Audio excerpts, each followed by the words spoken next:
This video is for our 2nd through 4th grade team for June, week 3. And all month long, we're learning the life app of confidence, learning to see yourself the way God sees you. And our memory verse, I don't have anything to stick this on. I look real pretty today. Okay. Nope. I don't know. It's not going to stand. It's not going to stand. Hold on. Am I still recording? Okay. All right. Here's something I am still sure of. I will see the Lord's goodness while I'm still alive. Psalm 27:13. Here's something I am sure of. I will see the Lord's goodness while I'm still alive. Psalm 27:13. Okay, that's our memory verse for the month. And jumping into week 3, let's focus. Our Bible story is about Gideon. I know last week they accidentally played the Bible story of Gideon in large group, but we're going to do it again this week because all of our small group activities have to do with it. And our bottom line is God can use you no matter what. So it says in Judges 6-8, we discover more about when God called Gideon to lead the Israelites. Gideon doubted that God would want him to help. After all, he was from the smallest tribe, the smallest family, and he was the smallest in his family. But God wanted him anyway. And eventually, Gideon learned that God could use him no matter what. So our bottom line, God can use you no matter what, big or small, young or old. God can use people to do extraordinary things. And we pray that whether kids feel like Gideon or have the confidence of an entertainer taking the stage, that they realize God can use them as well. So jumping into our leader guide, as kids roll in, make sure to say a prayer with them. You just never know what's going on in kids' lives. It's summer.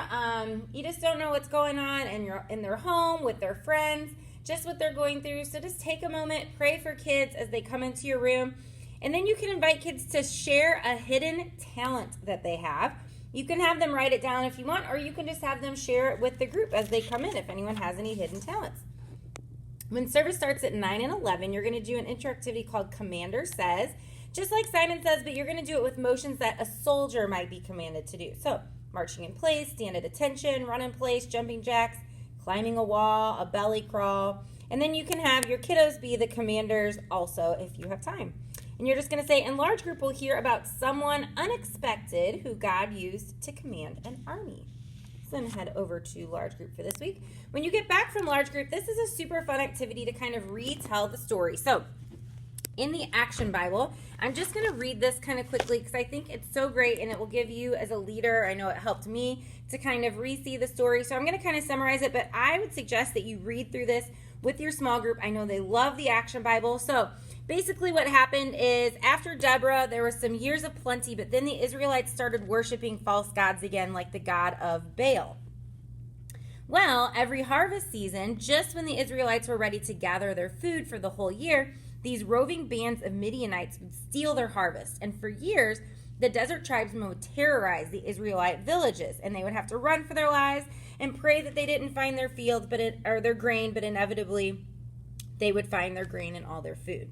So for 7 long years, the Israelites suffered at the hands of the desert tribesmen.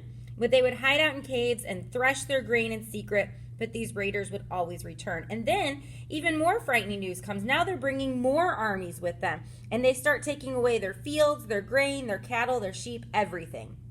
Well, one day, this young Israelite Gideon was secretly threshing his grain. That means they're separating the edible part from the inedible part. When this stranger appears before him, and Gideon is kind of like, who are you? What do you want to do? And he says, the angel says to Gideon, you are a mighty warrior, Gideon. God has chosen you to save his people. Well, Gideon is doubtful. He says his family's the weakest of the whole tribe, and he's the weakest one in his family. So he wants a sign from the angel. So Gideon prepares some food and brings it to him, and the angel says, put it on the rock. And when the stranger touches the food with his staff, instantly a fire bursts forth and consumes it. And so then Gideon knows this is an angel. When the angel disappears, God speaks to Gideon and tells him to destroy this altar to Baal that these Israelites have been worshiping. But Gideon is afraid of his townspeople, so he waits until dark to do it. He does not have confidence. Well, then he still hopes that God hasn't really called him. So he asked God for a sign. And he said, I'm going to put out this wool. And if the wool is wet and the ground is dry tomorrow, I'll know that you've chosen me. Well, of course, the next morning he wakes up, the wool is soaking wet, the ground is dry. Well, he's still afraid. He still doesn't have confidence. So he said, okay, one more thing. Tomorrow I want the wool to be dry and the ground to be wet. Well, of course, that's what happens. And now Gideon knows that he is the one called to save his people. So he gathers the Israelites together and he says, who's with me to help drive these people out of our land? They say yes. He has an army of 32,000 soldiers and they go to defeat this Midianite camp. But this camp is huge. But Gideon says, it's okay, we've got 32,000 men. We can do it. But God says, okay, now, I want you to tell them if anyone is afraid to fight, they can leave and go home. Well, most of the army leaves. Now Gideon only has 10,000 men left. But God wants it to be clear that the victory comes from him and not from the strength of the army. So now when they all stop to drink, he tells Gideon, anyone that kneels down to take a drink, send them home. So now Gideon is left with only 300 men out of the original 32,000. And he knows he is only going to defeat these Midianites if it is with God. So he devises a plan, and they wait until nighttime when all the Midianites are sleeping. And then at Gideon's signal, the men blow their trumpets, they smash their clay pitchers to the ground, and they wave their torches, and they give this battle cry, the sword of the Lord and of Gideon. And they attack. So the stillness of the night is suddenly broken by these trumpets and the crash of these clay jars. It startles the Midianites from their sleep. They rush out to find everything on fire. And even though there's only 300 Israelites, it makes the Midianites go into such a panic that they start killing each other, and the Israelites win.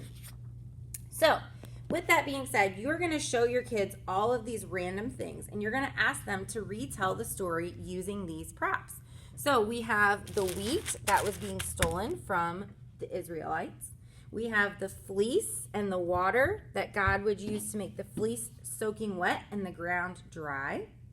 Then they decided to go camp outside of the Midianites' camp, and God took their army from this great big army to this little tiny army of 300 men.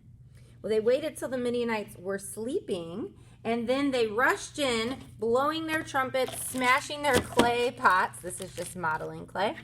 And using their torches to light up everything and startle them in the middle of the night. So you can ask kids to use these things and retell the story and lay it all out. Just kind of a great little object lesson, a way to remember the story of Gideon. Then you can do an activity called No Matter What. So you're going to gather kids into the middle of your space and play 4 corners. So just designate the different corners in your room to be corners 1, 2, 3, or 4. Make sure the kids know which one is 1, 2, 3, and 4. And then for each round, you're going to list 4 things that God has given people. So if kids think option 1 is something that God has given them personally, they're going to go to corner 1. If they think they can relate to option 2, they're going to go to corner 2, and so on. And then you're just going to play till you finished all the rounds. And you're going to repeat corner options in different combinations to make sure that kids have a chance to run to different corners. So, for example, round 1, a great singing voice, the ability to make people laugh, a math brain, or a good fashion sense. Which one applies to them? They're going to run to that corner, and then you'll just play that for 5 rounds. And then you'll close down by saying, so did you know that professional ice cream taster is a real job? Well, the next time you think your love for ice cream isn't one of the most awesome things God has given you, remember, you may be the next best professional ice cream taster. I would love to have that job. So you may wish that you had more talent, more self-control, more creativity, or even more influence with your friends or at home. But God has already given you so many things that make you awesome. And God can use you no matter what. So the next time you think you lack something, think about all the things God has given you and how he uses those things to show people his love. Then for the memory verse activity game, this is a super fun one. Look up Psalm 27:13, which is our memory verse. Say it together out loud. Practice it with the motions. Make sure everyone can say it before the game begins. And then what you're going to do is you are going to, I forgot to bring the lunch sacks over with me, but just brown paper bags. You're going to set them around the edges of the room and give one to each kid. You're going to instruct kids to inflate their lunch bag by blowing in it and then twisting the top. And you're going to show kids how to pop the paper bag by smashing it with their hands. You know the boys are going to love this one. So then you're going to tell the kids that when you say sneak, they're going to drop to the floor and army crawl on the floor to go get a bag. And tell kids when you say smash, they should stand up with the bag they army crawled to, inflate it, and pop it while they say Psalm 27:13. So you're going to say, that was fun. I liked the smash part better than the sneak part. And we used a pretty ordinary thing, this paper bag, in a creative way. Have you ever used one before? So, you know, what they've used them for lunches and things like that.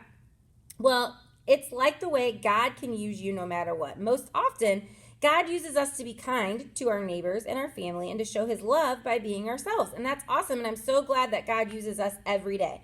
But sometimes there's something special we can do, like make a card for somebody, or share our money or belongings with people in need.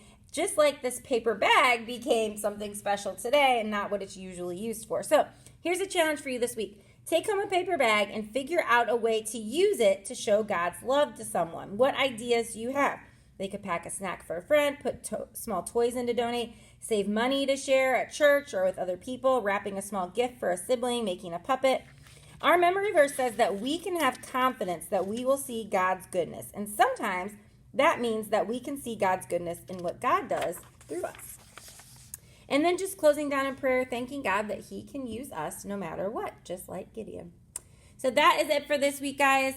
What you do is just so important. Sometimes I don't feel like we say it enough, but Oak Ridge Kids would mean nothing if it weren't for you guys as small group leaders. I'm so grateful personally that you pour into my children. So grateful for the other families that you are pouring into their dozens of kids week after week. And you guys are just amazing. So thank you for all that you do to lead and serve these families, for laying this foundation for our kids, for giving them truth and love every single week. I'm so grateful for each and every one of you. Thank you for serving, and we'll see you on Sunday.